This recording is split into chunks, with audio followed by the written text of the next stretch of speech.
और सबने एक ही बात कही कि हमें सम्मान ही नहीं मिल रहा है। यही बात की अगर ठोस तरीके से देखा जाए तो जो वेतन मांग रही हैं, जो कह रही हैं कि हम दिन रात काम कर रहे हैं, हमें 12 बजे रात को फोन आता है तो हम चले जाते हैं किसी की डिलीवरी कराने।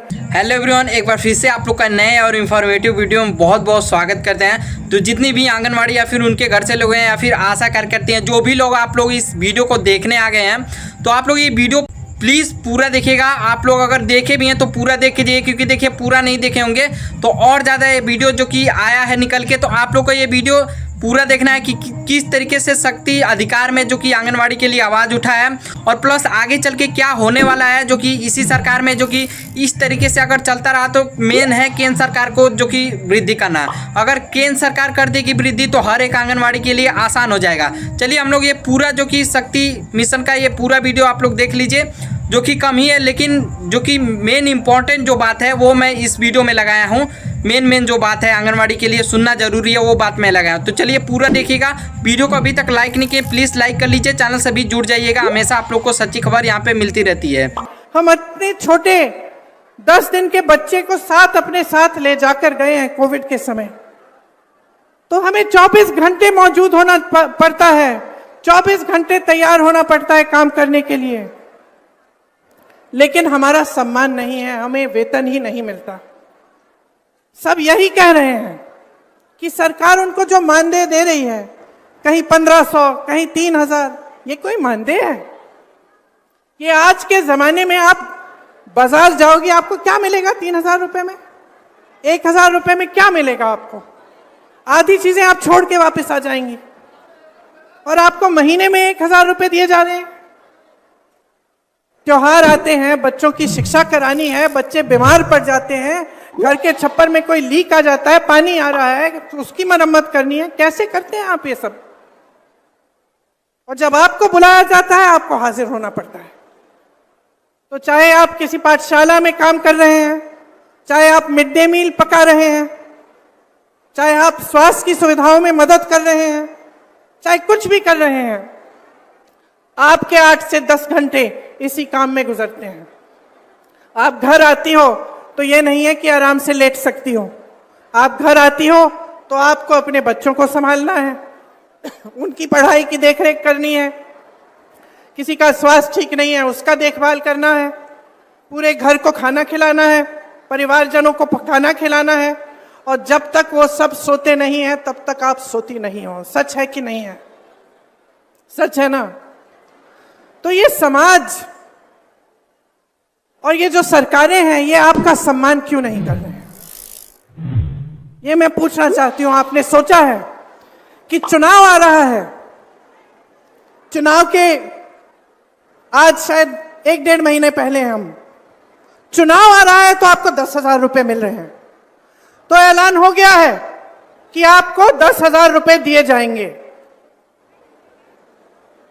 20 सालों से यहां कौन सरकार में रहा? 20 सालों से किसने नीतियां बनाई? 20 सालों से ये 10,000 रुपए आपको क्यों नहीं दिए? अब चुनाव आ रहा है तो उन्हें कह दिया कि 10,000 रुपए आपको मिलेंगे, लेकिन ये नहीं कह रहे कि हर महीने मिलेंगे। ये नहीं कह रहे कि आपका मानदेय 10,000 रुपए हो जाएगा, कि उसको बढ़ाकर हम आपको 10,000 रुपए देंगे। ये सिर्फ ये कह रहे हैं कि अब बड़ी संख्या में हम महिलाओं को 10,000 रुपए दे देंगे। क्यों? ताकि आप अपना वोट उनको दें। सिर्फ एक ही मकसद है, एक ही नियत है। महिला पर क्या बीतती है?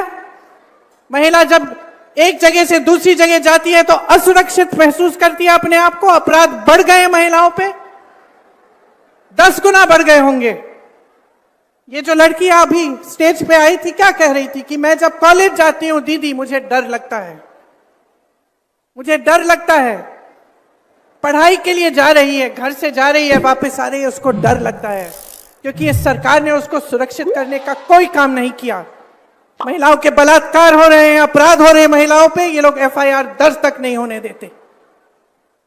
जब आप FIR दर्ज करने जाते हैं मना किया जाता है। मैंने बार बार ये देखा है। मैं यूपी में काम करती थी, 5 साल काम किया। मेरे ख्याल से हर हफ्ते हर 10 दिन ऐसा एक केस आता था जहां महिला पे अपराध हुआ है और उसके लिए कोई मदद नहीं है, कोई खड़ा नहीं हो रहा है उसको मदद करने के लिए, वो खुद खड़ी है। नौजवान महिलाएं थी 20-25 साल की, अपने आप अपना केस लड़ती थी, FIR दर्ज करने के लिए लड़ती थी, उनको भी जला डाला, मार डाला। तो इस समाज को बदलेगा कौन? बदलेगा कौन? जब तक आप अपनी शक्ति को नहीं पहचानेंगे तब तक कुछ नहीं बदलेगा। और मैं तब से, जब से मैं यूपी में काम कर रही थी, जब से मैंने वहां कहा कि 40% महिलाएं कांग्रेस पार्टी से चुनाव लड़ेंगी, चाहे हारे चाहे कुछ ना हो लेकिन लड़ेंगी जरूर। इसीलिए ये नारा हमने जारी किया था, लड़की हूं लड़ सकती हूं। आपको, महिलाओं को यह बताने के लिए कि आपकी एक बहुत बड़ी शक्ति है। आज नीतीश जी, मोदी जी, अमित शाह जी आज इस शक्ति को पहचान रहे हैं। इस शक्ति को पहचान रहे हैं क्योंकि वो जानते हैं कि महिलाओं के समर्थन के बिना वो फिर से सत्ता में नहीं आ सकते। आज उनको अचानक दिख रहा है कि अगर महिला का वोट मिलेगा तभी हमारी सरकार बनेगी। इसीलिए सारी नई नई स्कीमें निकल रही हैं चुनाव से पहले पहले। लेकिन बहनों, हम महिलाएं तेज भी होती हैं, हमें लोगों की नीयत जल्दी समझ में आ जाती है।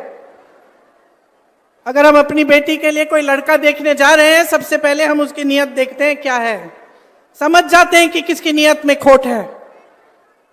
तो जब आपको सिर्फ चुनाव के पहले स्कीम दी जा रही है, सिर्फ चुनाव के पहले पैसे दिए जा रहे हैं, आपको समझना चाहिए कि नीयत में खोट है। लेकिन आपकी जो इतनी बड़ी शक्ति है वो आप खुद नहीं पहचान पा रही हैं। अगर आप एकजुट हो जाएंगी, इस देश की आधी आबादी है, देखते हैं कौन रोक सकता है आपको। देखते हैं किसकी हिम्मत है, किसी भी पार्टी की हिम्मत हो कि आपको 3,000 रुपए का मानदेय दें महीने में। आप एकजुट हो जाइए, खड़े हो जाइए और अपना हक मांगिए, अपना अधिकार मांगिए, अपनी शक्ति को पहचानिए कि मैं महिला हूं, इस देश की आधी आबादी हूं, यह देश मेरे बिना स्वतंत्र भी नहीं हो सकता था। अगर इस देश की महिलाएं उस समय नहीं जागी होती, अगर वे स्वतंत्रता संग्राम में इकट्ठे होकर लड़ती नहीं, तो हम आज स्वतंत्र भी नहीं होते। तो हाँ, समाज और सरकार को पहचानने की जरूरत है कि हमारी शक्ति क्या है, लेकिन हमें खुद पहचानना पड़ेगा कि हमारी शक्ति क्या है। हमें खुद एकजुट होना पड़ेगा, हमें खुद देखना पड़ेगा कि कौन सी पार्टी, कौन सा गठबंधन हमें सम्मान दे रहा है। और सम्मान का मतलब ये नहीं है कि चुनाव के 10 दिन पहले 10,000 रुपए पकड़ा दिए, हमें खरीदने की कोशिश है। ये हमारा सम्मान नहीं है। हमारा सम्मान तब होगा जब आपको मानदेय, हर महीने का मानदेय सही मिलेगा। सम्मान तब होगा जब आपको पैरों पे खड़े होने के लिए पूरी तरह से सरकार आपका समर्थन करेगी। आपका सम्मान तब होगा जब आपकी बेटियां पढ़ने जाएंगी और अपने आप को सुरक्षित समझेंगी। और मैं आपको सीधा सीधा बता देती हूं कि भाजपा की सरकार, नीतीश जी की सरकार आपको कभी इस तरह का सम्मान नहीं देंगे। 20 सालों से इनकी सरकार चल रही है। आप आवाज उठाती हैं तो क्या होता है? यहां मंच पे कहा, आप आवाज उठाती हैं तो आपका मुंह बंद किया जाता है, पुलिस आ जाती है आपको पीटने, आपको गिरफ्तार करने के लिए। क्यों? अपराध कर रही हैं आप।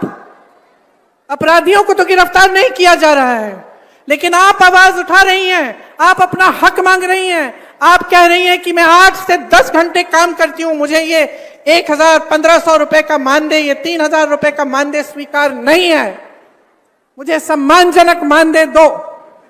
तो आपको पीटा जाता है, आपको पकड़ के थाने ले जाया जाता है। ऐसी सरकार कभी आपका सम्मान नहीं कर पाएगी। हमारे गठबंधन ने तय किया है कि जो जरूरतमंद महिलाएं हैं उनको 2,500 रुपए हर महीने मिलेगा। तो आप लोगों ने प्रियंका गांधी का ये वीडियो देखा होगा, जो कि आप लोग को मालूम है, इससे पहले जो कि आंगनवाड़ी को आईसीडीएस को कांग्रेस ने ही चालू किया था। लेकिन देखिए कांग्रेस की सरकार में शुरू में ही आंगनवाड़ी के लिए कुछ अच्छा नहीं हुआ था। भले उसकी सरकार नहीं है तो आंगनवाड़ी के लिए सपोर्ट तो बहुत ज़्यादा हो रहा है। राहुल गांधी हो या फिर प्रियंका गांधी हो, सपोर्ट आंगनवाड़ी के लिए बहुत ज़्यादा है, जो कि इसमें आप लोग सुने होंगे अच्छी तरीके से किस तरीके से क्या क्या बढ़ावा दिया गया है। लेकिन जब सरकार थी तब आंगनवाड़ी के लिए ध्यान नहीं आया था कि आंगनवाड़ी को कुछ किया जाए, उनका मानदेय वृद्धि किया जाए। तो सब सरकार एक ही होती है, बस देखिए आने वाले समय में क्या होता है। अब ये बीजेपी क्या करती है आंगनवाड़ी के लिए। इस वीडियो को अभी तक लाइक नहीं किया, लाइक कर लीजिए, चैनल से भी जुड़ जाइएगा, हमेशा आप लोग को अपडेट मिलता रहेगा।